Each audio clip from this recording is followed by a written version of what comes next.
I hope आप सब जो है फिट और फाइन होंगे। आज हम 12th कॉमर्स के उसी सब्जेक्ट का एक टॉपिक कर रहे हैं। हम इस टॉपिक को शुरू करें उससे पहले मैं आपको एक वीडियो बता रहा हूँ और उसके बाद हम क्या टॉपिक है उसके बारे में हम डिस्कस करते हैं। तो चलिए वीडियो देखते हैं। वीडियो को एक या दो बार रिवाइंड करके जरूर देखें। तो स्टार्ट करते हैं video. Safely grabbed, and there's just time for De Bruyne to lead this attack. Japan desperate to cover the spaces. They can't do so for the moment. Lukaku, and here's a winner! Oh, can you believe it? Nasser Chadli strokes Belgium into a quarter-final against Brazil.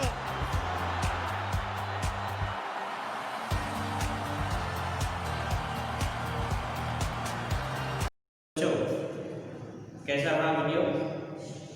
जिसने एक बार देखा है वो एक दो बार और देखे। अब इस वीडियो को देखकर आपके मन में कुछ बातें आई होगी कि सर ने ये वीडियो क्यों बताया। ठीक है, आपने वीडियो देखा है फिर से?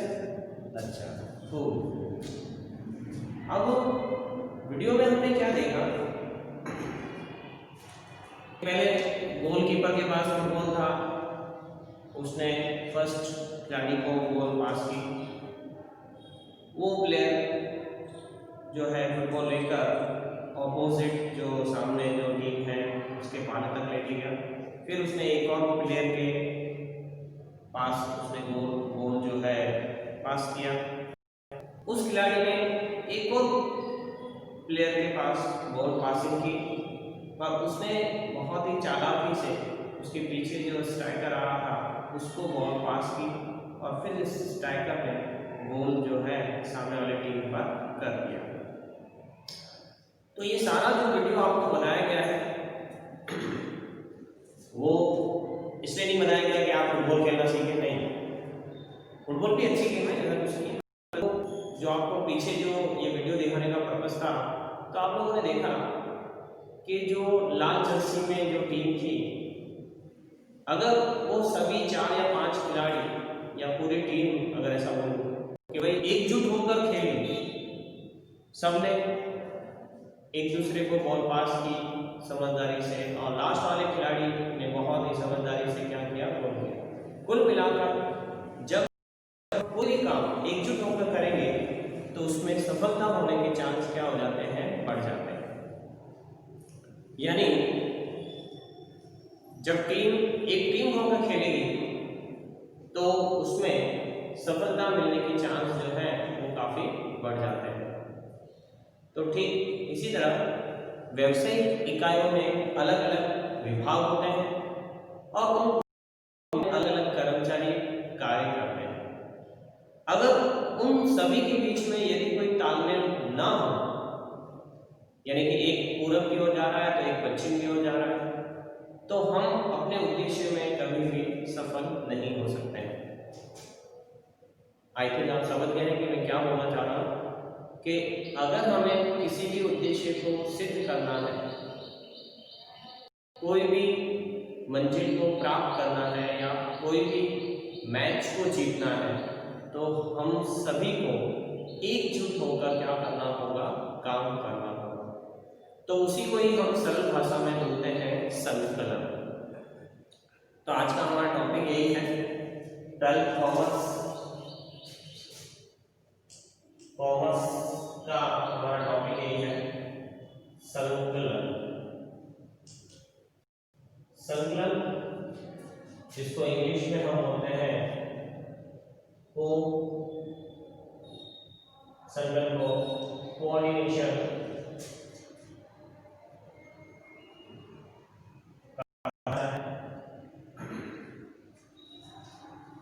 कोऑर्डिनेशन का मतलब यही है कि जहां भी आप काम कर रहे हैं, जो भी कर्मचारी काम कर रहे हैं, वो एक दूसरे से अगर एकजुट होकर तालमेल बिठाकर जब कार्य करेंगे तो हम वो कार्य आसानी से सरलता से वो कार्य कर सकते हैं। तो उसी को इस सरल भाषा में हम बोलते हैं संकलन, तालमेल करना, एकजुट होकर काम करना। अब संकलन की व्याख्या देखें तो संकलन का अर्थ हमें इस तरह से बताया गया है। संकलन का अर्थ, संकलन का अर्थ कुछ इस तरह से बताया गया है।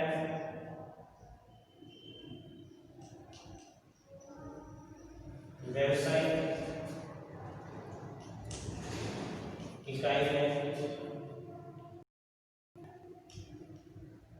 अलग अलग विभागों में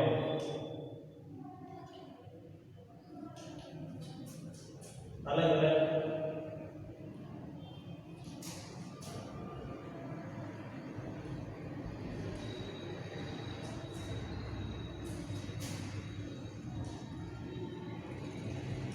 कर्मचारियों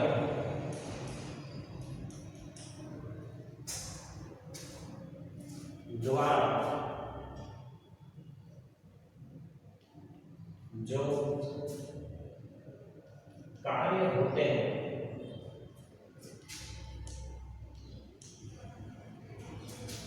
उनके बीच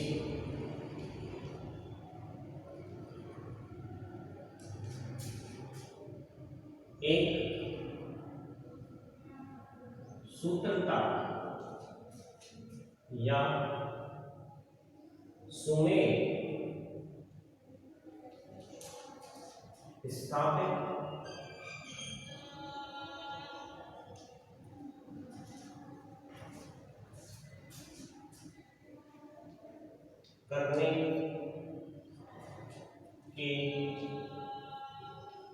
कार्य को संकलन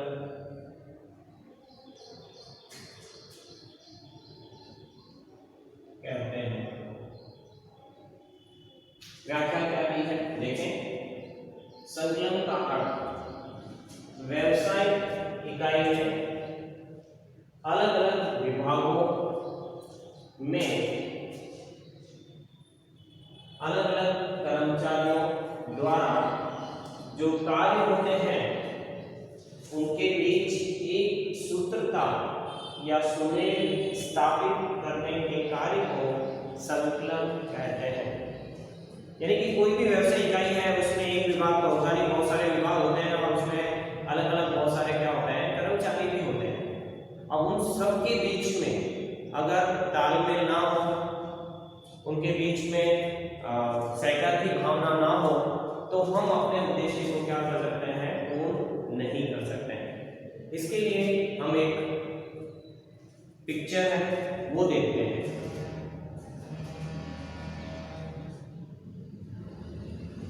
पिक्चर आप लोगों ने देखी, पिक्चर में आपको समझ में आ गया होगा कि कर्मचारी जो है व्यवसायिक इकाई नामक गाड़ी चला रहे हैं। अगर वो दोनों एक ही साइड में अगर पैडल मार रहे हैं तो हमारी व्यवसायिक इकाई क्या है आगे बढ़ती जाएगी, मंजिल को प्राप्त कर लेगी। परंतु एक जना पिक्चर आप लोगों ने देखी, पिक्चर में आपको समझ में आ गया होगा कि कर्मचारी जो है व्यवसायिक इकाई नामक गाड़ी चला रहे हैं। अगर वो दोनों एक ही साइड में अगर पैडल मार रहे हैं तो हमारी व्यवसायिक इकाई क्या है आगे बढ़ती जाएगी, मंजिल को प्राप्त कर लेगी। परंतु एक जना पूरब की ओर से पूरब दिशा में धक्का मार रहा है और एक जना पश्चिम दिशा में धक्का मार रहा है, तो हमारी ये जो इकाई की व्यवसायिक इकाई की जो गाड़ी है वो हमारी क्या होगी चलेगी नहीं, अटक जाएगी, रुक जाएगी। तो कुल मिलाकर कहने का मतलब ये है कि कोई भी व्यवसायिक इकाई है वो अपने उद्देश्य तभी सिद्ध कर सकती है जब उनके कर्मचारी एक दूसरे के साथ मिलकर एकजुट होकर एक साथ यानी कि संकलन करके अगर वो कार्य करेंगे तो व्यवसायिक इकाई जो है अपने उद्देश्य को सरलता से प्राप्त कर सकती है। ठीक है, चलो अब उसके क्या देख लेते हैं, कुछ लक्षण देख लेते हैं। यानी हम देख रहे हैं संकलन के लक्षण। तो जो संकलन की व्याख्या देखी और थोड़ा जो वो डिस्कस किया, तो उससे आप खुद ही बता सकते हैं कि संकलन जो है उसमें क्या क्या लक्षण होंगे। तो पहली बात ये है कि आपने देखा कि संकलन जो है यानी कि सभी कर्मचारियों के बीच तालमेल बिठाना बहुत अनिवार्य है। तो ये जो तालमेल बिठाने का जो कार्य है वो ऐसा तो है नहीं कि किसी एक स्टेज पे होगा। वो जो है यानी कि जो संकलन का कार्य है वो कहां से, शुरू से लेकर अंत तक, शुरू से अंत तक, शुरू से लेकर अंत तक का मतलब ये है कि जब से संचालन का कार्य, आपको याद होगा संचालन का कार्य आयोजन से शुरू होता है, तो जब आयोजन करेंगे तब भी उसके अंदर जो समाज कर्मचारी है उनके बीच जो है संकलन होना बहुत जरूरी है। उसके बाद व्यवस्था तंत्र, उसमें भी कर्मचारी कार्य करते हैं, उनमें भी क्या होना चाहिए, मनमुटाव नहीं होना चाहिए, असहकार की भावना नहीं होनी चाहिए, उन सबके बीच में क्या होना चाहिए, एकजुटता होनी चाहिए। उसी तरह मार्गदर्शन, नियंत्रण, यानी संकलन जो है आयोजन से लेकर नियंत्रण तक के प्रत्येक कार्य में क्या होता है, समावेश होता है। इसलिए इसका लक्षण यही है, शुरू से अंत तक। शुरू से अंत तक का मतलब समझ गए होंगे आप कि संकलन जो है आयोजन से लेकर नियंत्रण तक के जो भी कार्य होते हैं उसके अंदर समावेश होता है, यानी कि संकलन के बिना ये कार्य संभव नहीं। दूसरा, जब शुरू से अंत तक है इसका मतलब ये होगा कि वो प्रत्येक स्तर में किए जाने वाला कार्य है। यानी कि संचालन के आपको पता होगा 3 स्तर होते हैं। संचालन के 3 स्तर होते हैं, उच्च स्तर संचालन, मध्य स्तर संचालन और निम्न स्तर संचालन। तो संकलन जो है उच्च स्तर संचालन में जो भी संचालन मंडल के अधिकारी हैं, मुख्य प्रबंधन के अधिकारी हैं, जनरल मैनेजर है, उनके बीच होना जरूरी है। मध्य स्तर में जो विभागीय अधिकारी है उनके बीच संकलन होना जरूरी है। और निम्न स्तर में कार्य करने वाले जोबर, ये जो है जोबर है, फॉरमैन है, सुपरवाइजर, उनके बीच भी संकलन होना अनिवार्य है। तो कहने का मतलब ये हुआ कि संकलन जो है संचालन के प्रत्येक स्तर में किए जाने वाला कार्य है। फिर तीसरा जो है बहुत महत्वपूर्ण है, तीसरा गुण आता है सशक्त सूचना संचार।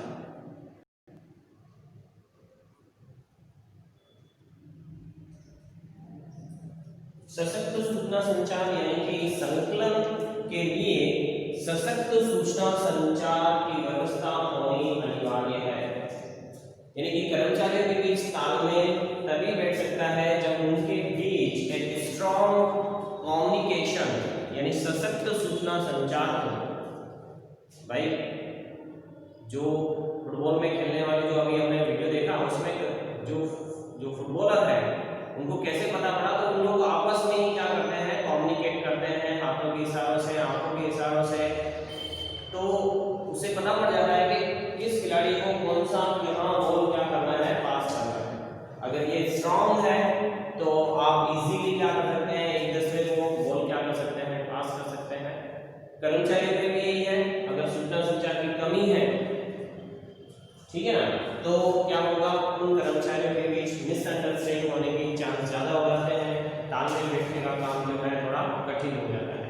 यानी संकलन की सफलता का आधार, संकलन तभी पॉसिबल है जब कर्मचारियों के बीच एक सशक्त सूचना संचार की व्यवस्था हो। ठीक है, फिर हमें बताया गया है संकलन के लिए सहकार की भावना होना बहुत बहुत बहुत जरूरी है। सहकार की भावना, सहकार की भावना मीन्स दैट क्या कि एक दूसरे को मदद करने की भावना होनी जरूरी है। ठीक है ना, अगर संकलन करना है तो उसके लिए सभी कर्मचारियों में एक दूसरे की मदद करना, एक दूसरे की बात को रखना, समझना, ये बहुत जरूरी है। जैसे वीडियो में भी हमने देखा, अगर जो तीसरा या चौथा खिलाड़ी जिसके पास चांस था कि वो भी और उसे पता है कि मेरे सामने एक डिफेंडर है, हो सकता है कि वो डिफेंडर मेरे से बॉल छीन ले या गोल नहीं होने दे, इसलिए उन्होंने जो है, क्योंकि अगर वो गोल करता तो उसका नाम होता, उसको वाह होती, और उसने क्या किया, बहुत ही चालाकी से वो बॉल पीछे जो हमारा जो स्ट्राइकर है उसको बॉल चुपचाप बहुत ही चालाकी से बॉल पास किया, जिससे स्ट्राइकर के पास बॉल गया और उसने आसानी से गोल कर दिया। यानी कहने का मतलब ये है कि व्यक्तिगत उद्देश्य से जो है उन्होंने क्या है, सामूहिक उद्देश्य को अधिक महत्व देना पड़ता है। तो संकलन के लिए सहकार की भावना होना बहुत जरूरी है। पांचवी पॉइंट जो है भाई, अगर सहकार होगा यानी कि संकलन होगा तो हमारे पास जो भी साधन है उसका महत्तम उपयोग संभव बनता है। यानी कि पांचवा जो है, संकलन से साधनों का महत्तम उपयोग संभव बनता है। महत्तम उपयोग हम कर सकते हैं या महत्तम उपयोग हो सकता है। यानी संकलन करेंगे यानी जो भी हमारे पास साधन है उनका हम क्या कर सकते हैं, महत्तम उपयोग कर सकते हैं।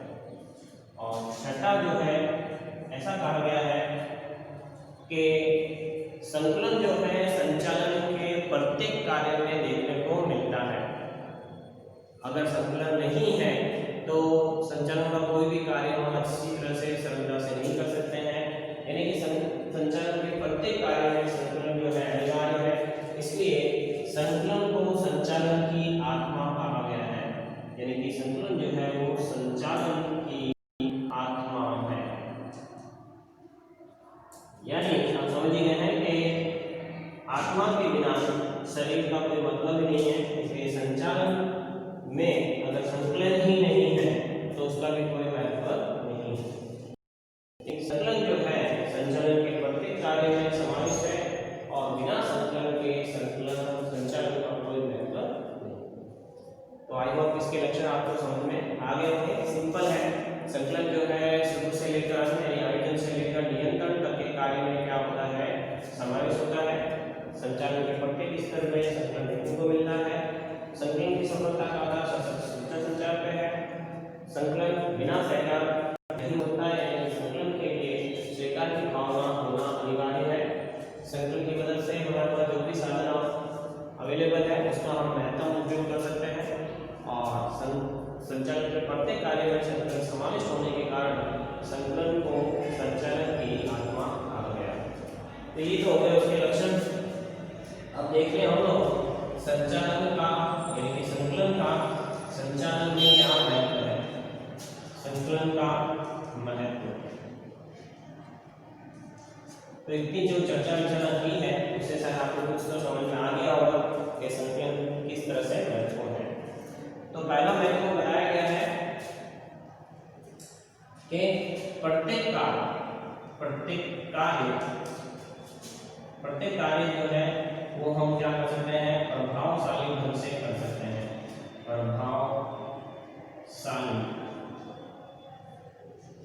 प्रभावशाली ढंग से कर सकते हैं।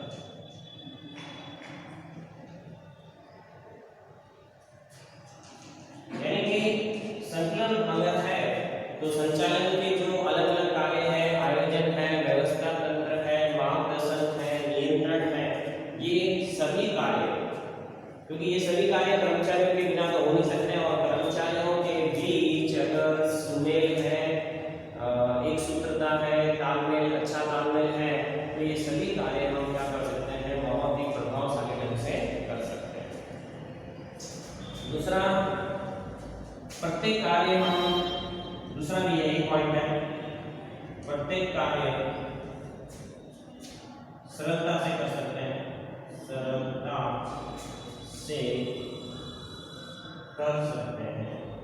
यानी संकलन होगा तो संचालन के जो भी कार्य है वो हम सरलता से कर सकते हैं।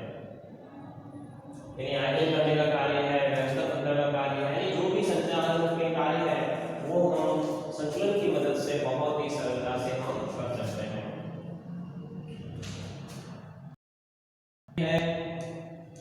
अलग अलग विभागों के या अलग अलग विभागों के बीच संवादिता बनाए रख सकते हैं। संवादिता बनाए रख सकते हैं। संवादिता बनाए रख सकते हैं।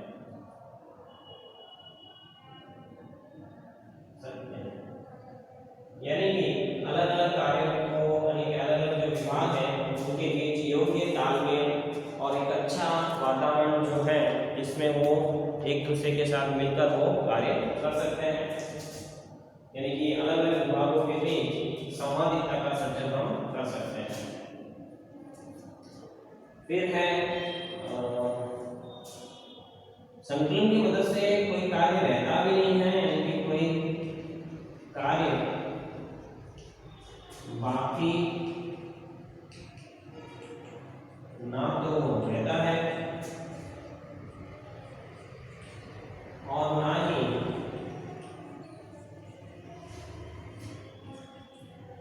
पुनरावृत्ति होता है।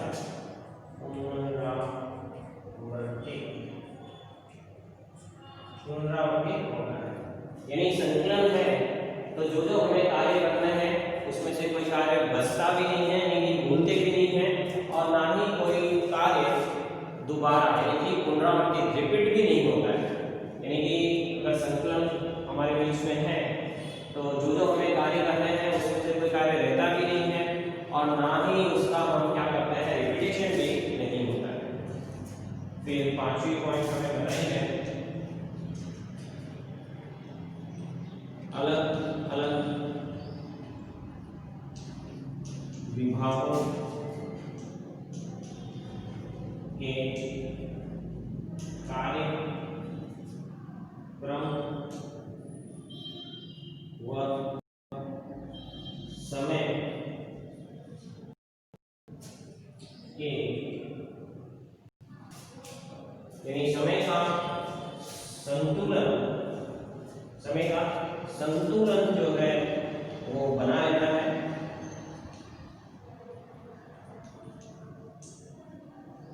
कहने का मतलब है कि अगर संतुलन है तो किस विभाग को कौन सा कार्य कब करना है, कितने समय में करना है, वो जो है बैलेंस बने रहता है संतुलन की मदद से। ठीक है ना? संतुलन है तो जैसे हमने वीडियो में भी देखा कि सभी खिलाड़ियों के बीच में कोऑर्डिनेशन था, इसलिए टाइम टू टाइम कौन सी बॉल किसके पास हुई, किस तरह से पास की गई, वो सब खुद ही अपने आप एडजस्ट होंगे। ठीक है, यानी कि अलग अलग विभागों को कौन सा कार्य कब और कितने समय में पूर्ण करना है वो संतुलन के द्वारा क्या होता है संतुलित बनता है, और लास्ट संतुलन के द्वारा जो है ध्येय की प्राप्ति कर सकते हैं। संतुलन है जो भी कार्य कर रहे हैं वो आप आसानी से क्या कर सकते हैं प्राप्त कर सकते हैं। ठीक है, संतुलन होना बहुत जरूरी है। जैसे हम अगर कोई गेम भी खेल रहे हैं या कोई मैच खेल रहे हैं, जैसे भाई क्रिकेट का मैच चल रहा है तो अगर वो बैटिंग कर रहे हैं तो दोनों बैट्समैन के बीच में क्या होना चाहिए कोऑर्डिनेशन होना जरूरी है। नहीं तो क्या होता है कई बार कि भाई एक खिलाड़ी रन लेने के दौड़ रहा है और दूसरा खिलाड़ी रन लेने के लिए नहीं दौड़ रहा है तो वो एक खिलाड़ी जो है रन आउट हो जाता है। तो कोऑर्डिनेशन होना बहुत जरूरी है। तो इस तरह से ये संतुलन के जो है महत्व है ये भी यहाँ पर आपके समाप्त हुए। तो आई होप आपको ये संतुलन का जो था टॉपिक आपको समझ में आया होगा। Thank you very much.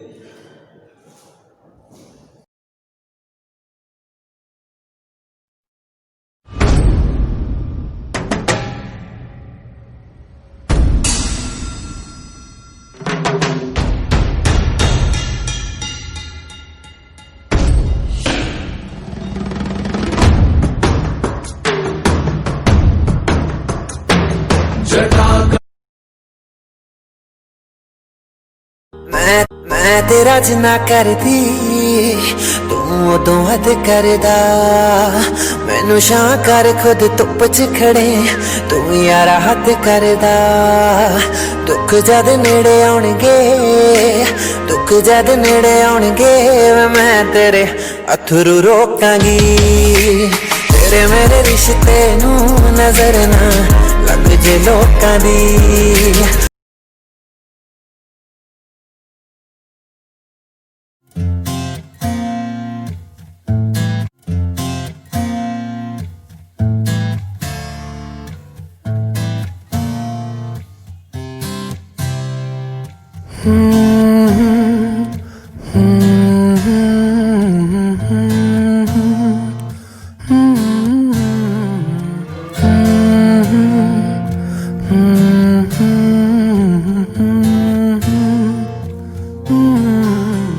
दहलीज पे मेरे दिल की जो रखे है तूने कदम, तेरे नाम पे मेरी जिंदगी लिख दी मेरे हमदम।